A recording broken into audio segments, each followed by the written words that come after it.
brazo de los niños era demasiado pequeño. Y vi la morgue. Estaba cerca, en la parte de atrás.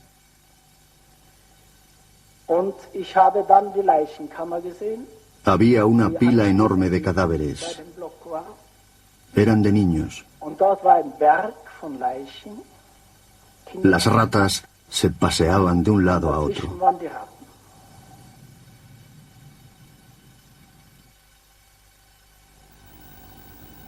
Por la mañana se pasaba lista en el campo de las mujeres. La foto fue tomada por un fotógrafo de las SS, fue presentada al tribunal como prueba. Pasar lista frente a los barracones servía para comprobar la capacidad física de los prisioneros. A continuación marchaban en fila hasta las fábricas de municiones que había alrededor del campo. Los enfermos y los débiles acababan con frecuencia en la cámara de gas. También se ven en la foto niños y adolescentes. Muchos de ellos murieron a los pocos días de su llegada. Fueron asesinados al no poder utilizarlos como esclavos. Se hallaron muchos documentos sobre la construcción del crematorio de Birkenau que las SS no pudieron destruir.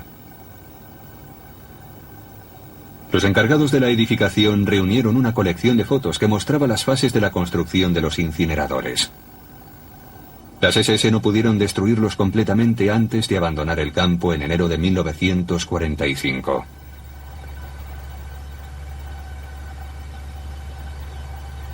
Los investigadores de Frankfurt visitaron Auschwitz extraoficialmente y de incógnito, pues un viaje oficial por parte de los fiscales alemanes a Polonia era impensable durante la Guerra Fría.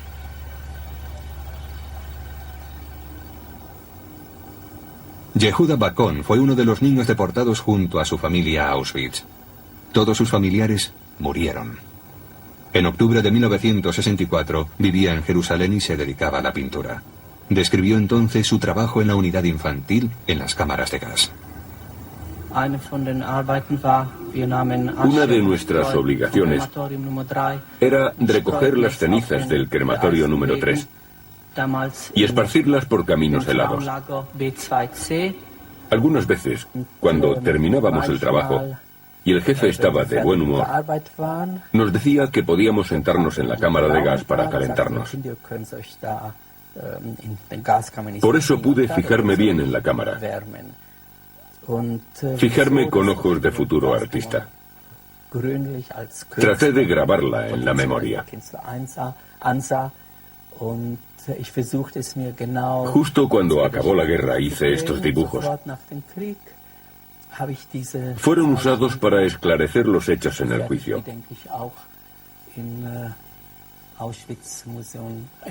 Esta es la sala donde se desnudaban. Y esta la cámara de gas. Me fijé mucho en ellas. Las duchas, por ejemplo, me llamaron mucho la atención. No tenían agujeros, solo unas marcas. Aquí se ven unos grandes ventiladores y un agujero en el techo por donde arrojaban el gas Ciclón B. Esta es la sala para desnudarse. Antes de entrar en la cámara, les obligaban a desnudarse. Los SS les decían que recordaran el número y que se dieran prisa, o llegarían tarde a tomar café. El juicio de Frankfurt tuvo resonancia mundial.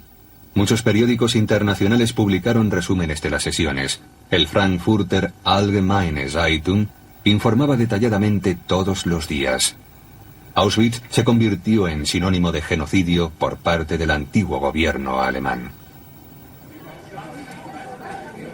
La prensa internacional envió observadores de renombre a Frankfurt, incluyendo al dramaturgo estadounidense Arthur Miller y al escritor suizo Max Frisch, que aparece en la foto junto a su editor Siegfried Unsel a su derecha. Cuantos más crímenes quedaban al descubierto en el juicio, más impenetrable se hacía el silencio de los acusados. Ninguno de ellos habló. La camaradería de las SS se hizo patente. En su piso de Frankfurt-Westen, el fiscal general Fritz Bauer declaró: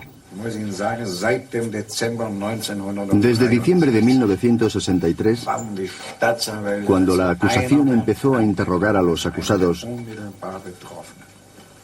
Estos no dedicaron ni una sola palabra amable a los testigos que habían sobrevivido, personas cuyas familias habían sido exterminadas.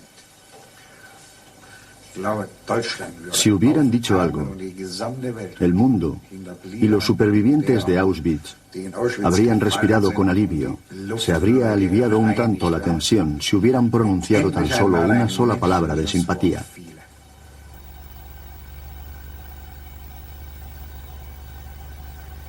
Nunca mostraron una palabra de arrepentimiento. Los acusados decían no saber nada y no recordar nada. Pero los fiscales estatales apoyaron reiteradamente su acusación con más documentos y declaraciones de testigos. En marzo de 1964, el antiguo juez de las SS, Dr. Konrad Morgen, dio testimonio de lo que había visto en Auschwitz. Le fue encargada por las SS una investigación sobre algunos casos de corrupción de las SS de Auschwitz. En los años 60, el Dr. Morgen vivía en Frankfurt West End y tenía allí un despacho de abogados.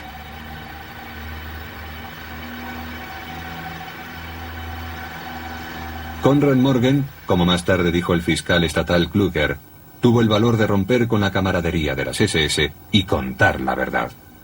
Incluso como juez de las SS fue capaz de distinguir entre el bien y el mal.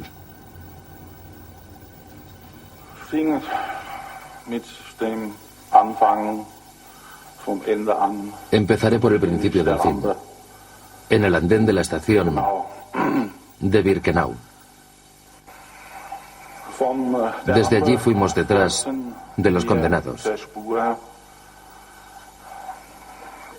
Tras el patio había una puerta grande que llevaba a los llamados vestuarios.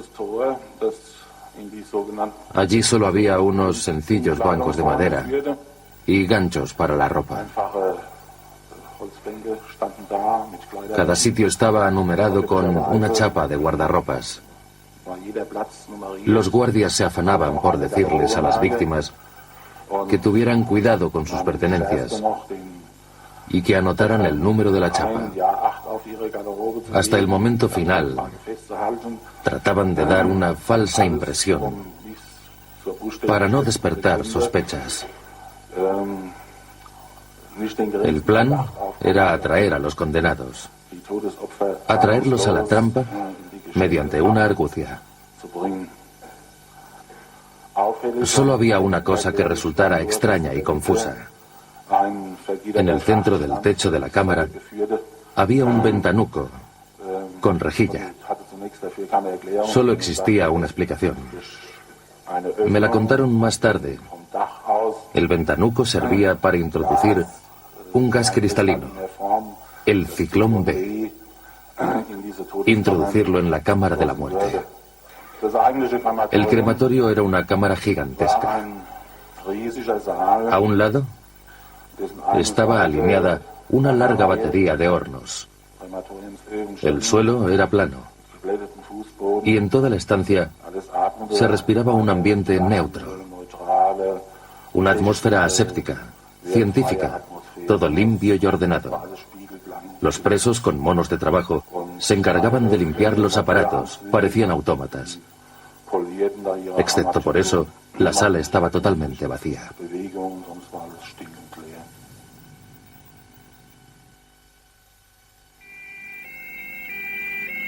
Los acusados eran llevados 3 veces por semana al centro de Frankfurt, al ayuntamiento Haus Gallus. Iban bajo protección policial acompañados por el sonido de las sirenas. Solo estaba en libertad el acusado principal, Robert Mulka, el adjunto al comandante del campo, Rudolf Hess. El antiguo teniente de las SS siguió libre durante meses. Su respuesta ante las preguntas de la acusación fue siempre la misma. No vi nada, no di órdenes, no sé nada. El público estaba indignado ante el comportamiento de Mulka. Después de todo, era de conocimiento público que el segundo de Auschwitz veía el crematorio a través de la ventana de su oficina. Miles de prisioneros fueron gaseados allí. Solo cuando los fiscales presentaron unas órdenes de transporte firmadas por Mulka para comprar el venenoso gas Ciclón B, tuvo que cambiar su lujoso alojamiento en la azotea de un hotel de Frankfurt por la celda de la prisión.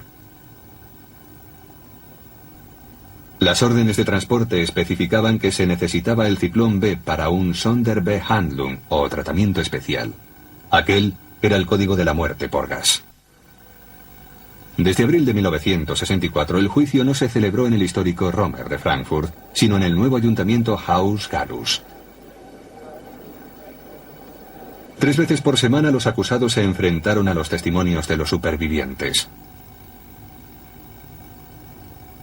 Hoy la prisionera y médico austríaca Ella Lingens nos habla de los duros inviernos pasados en el campo.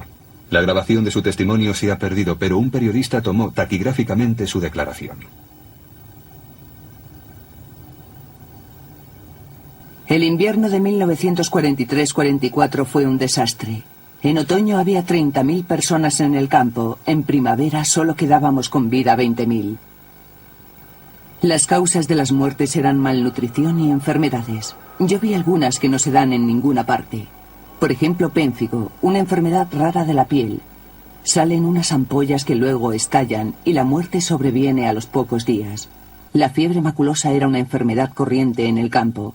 Además, una diarrea intratable se había vuelto epidémica. El tifus, las fiebres tifoideas, la erisipela y la tuberculosis eran muy frecuentes. Hubo un momento que tuvimos 700 pacientes en cama. Los niños nacían en barracones infestados. No podíamos bañarlos. Solo les pasábamos un trapo por el cuerpo. La mujer del comandante, la señora Hoss, envió una vez a este infierno un suéter rosa con sus saludos.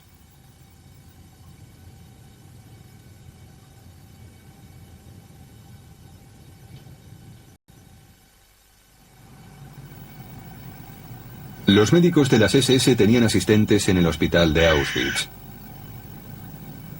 Los prisioneros con tifus o malaria eran llevados allí. Cuando se necesitaba espacio o había pocas camas, los más débiles eran asesinados.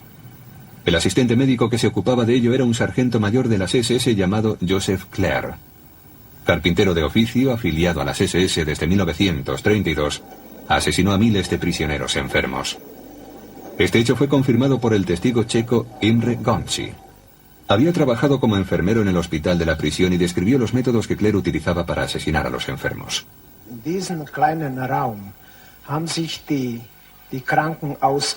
Los pacientes entraban desnudos a una pequeña habitación.